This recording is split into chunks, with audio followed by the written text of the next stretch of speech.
Bueno, acá estamos de nuevo, feliz viernes. Tengo puesta esta camisa que me regaló un queridísimo amigo y que en la parte de atrás dice, con el dinero no puedes comprar la felicidad, pero puedes comprar una bici y eso está muy cerca. Me gustó el mensaje. Bueno, entre las muchas preguntas que hicieron, una que me parece interesante está relacionada con el mastering para vinilo.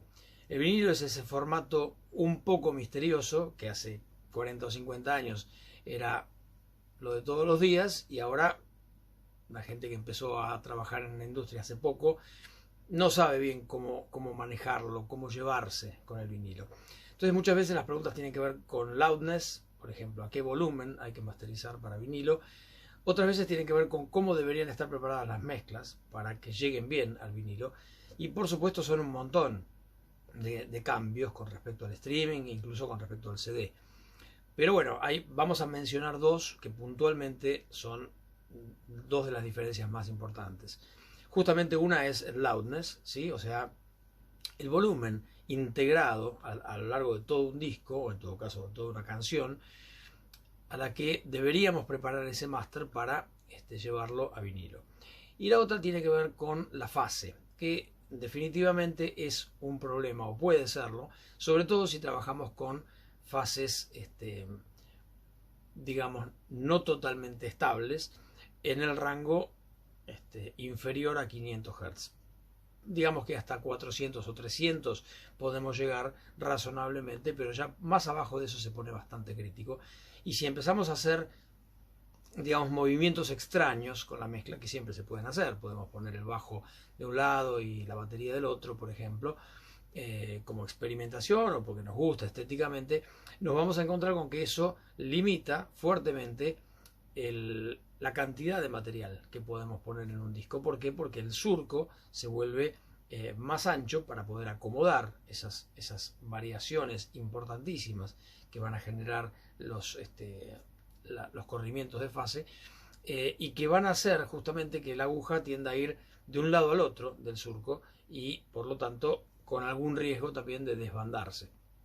Entonces, para evitar, digamos, determinados problemas que sabemos que están asociados a la fase, vamos a ver ahora un ejemplo que tiene que ver justamente con cómo controlar, por lo menos cómo medir hasta qué punto estamos bien o más allá de eso entramos en zona crítica. Bueno, para pasar a ver el ejemplo en la compu, vamos a cambiar la cámara, este se ve un poquitito peor porque es el stick, y vamos a hacer una pequeña recorrida por el estudio para mostrar los equipos.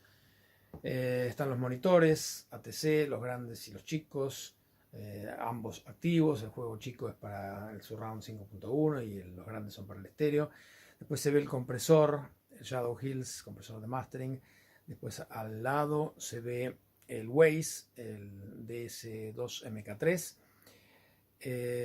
Después se ve, perdón, DS1 MK3. Después se ve el preamplificador de Manley, el Box. Más abajo el ecualizador Focusrite Blue Isomorphic, el Z Systems, el CL1, compresor limitador. Después se ve también el Labry Gold, que es el convertidor, el MK3, convertidor analógico digital, el monitor de la compu. Y un poco más atrás se ve el NIV 33609, compresor vintage, absolutamente adorado. Se ve también el otro preamplificador Manley, porque son mono, en los Box. Se ve más abajo de eso el compresor de Massenburg. Y se ve también finalmente el otro Z Systems, el ecualizador, que puede trabajar también en 5.1, ecualizar en 6 canales discretos. Y la TC Electronics 6000, que es una consolita de mastering. Más atrás los Dorogs, los búmetros. Entonces, bueno, es como si estuviera puesta acá la cámara. A partir de ahora nos vamos a meter adentro de la compu para ver el ejemplo. Bueno, tomemos como ejemplo una canción de este músico norteamericano de country que me pidió masterizar para streaming y para vinilo. Escuchemos primero la diferencia de cómo suena un mastering con respecto al otro y veamos algunos indicadores visuales de loudness integrado, de true peak y de fase, que son algunos de los indicadores que hay que mirar, no son todos, pero bueno, son dos importantes. Escuchemos la versión de streaming, a ver entonces cómo suena.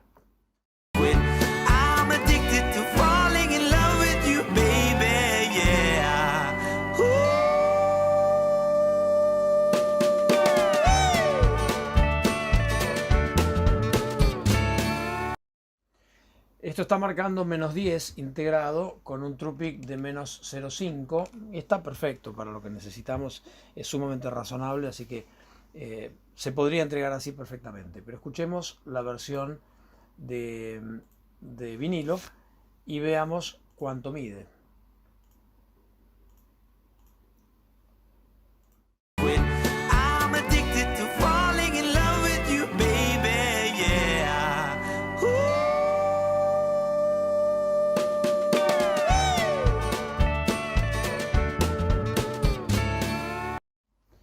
Esto está midiendo menos 12, que para un vinilo es súper razonable. Y también tiene un true peak de menos 0,5, así que estamos en el rango de lo perfectamente aceptable para vinilo. Es importante que no nos vayamos más arriba de menos 12, porque el vinilo puede empezar a tener problemas serios de distorsión por encima de esos valores. Otra cosa que les quería mostrar es que si nos vamos a la medición de fase, tenemos un medidor. Estoy siempre usando medidores comunes, convencionales, puede ser cualquiera realmente. Antes usé el WLM Plus, ahora voy a usar el Path Analyzer, que son, digamos, instrumentos sencillos de manejar y en algunos casos ya vienen incluidos en los paquetes que uno compra o se consiguen muy fácilmente y por muy poca plata. En muchos casos gratis también. Así que bueno, escuchando entonces cómo suena el de vinilo, sobre todo viendo lo que va a pasar con la fase, miren que hay un momento en el que el grito del cantante dispara como unos rayos hacia la derecha que indican fuera de fase, que eso nos debería preocupar si estamos por debajo de cierto rango de frecuencia que yo en general lo ubico en el orden de 300 o 400 Hz. 500 si quiero ser más conservador, pero bueno, vamos a ver qué pasa con ese rango en particular.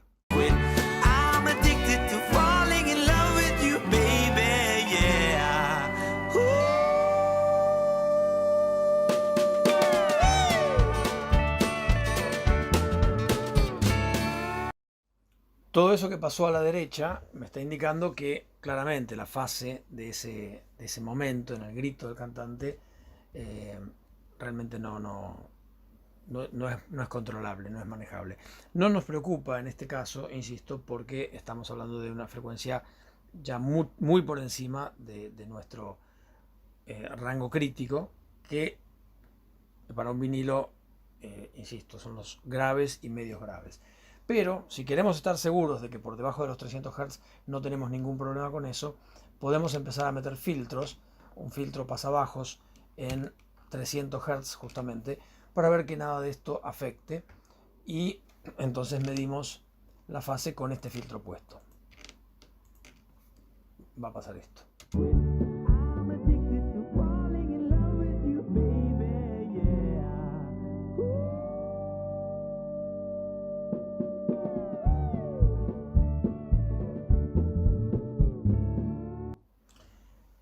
Esto que se ve a la derecha sigue siendo un indicador de fuera de fase, pero tiene que ver con que el filtro no es lo suficientemente abrupto, entonces, como para evitar por completo que esas frecuencias más altas intervengan en la medición. Entonces voy a seguir poniendo filtros, todos iguales, de 300 Hz, encadenados, para que vaya haciéndose cada vez más abrupta la curva, la pendiente, digamos, y vemos cómo sucede esto en la medición.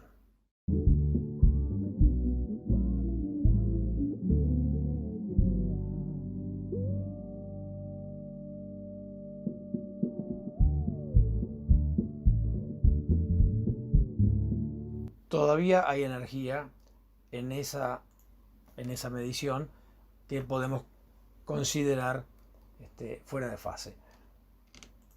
Vamos a aplicar un filtro más y escuchamos.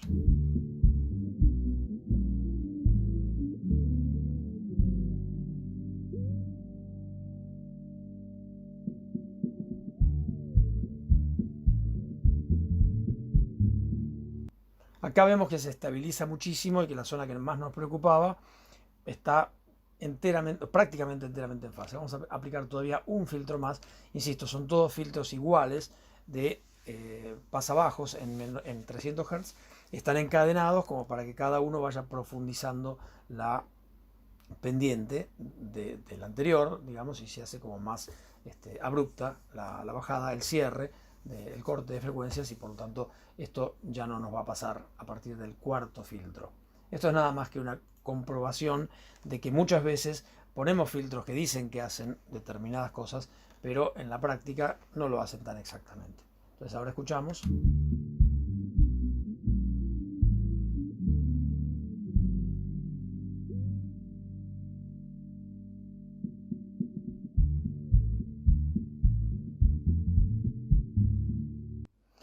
Y ahora sí podemos decir que estamos en la zona absolutamente segura. Por supuesto no vamos a aplicar estos filtros en la realidad porque lógicamente destruirían el audio por completo, pero es una manera de quedarnos tranquilos de que en la zona crítica estamos bien. Y cuando no alcanza con un filtro, podemos agregar filtros iguales, simplemente encadenados, para estar seguros de que el corte es lo suficientemente abrupto como para que nada de lo que pueda llegar a estar naturalmente fuera de fase por encima de esa frecuencia nos afecte el rango que realmente nos importa. Bueno, espero que les haya servido el ejemplo que dimos, y cualquier cosa sigan mandando preguntas, que por los canales habituales vamos a intentar leerlas e ir respondiéndolas en futuros videos. Chau, nos vemos en la próxima.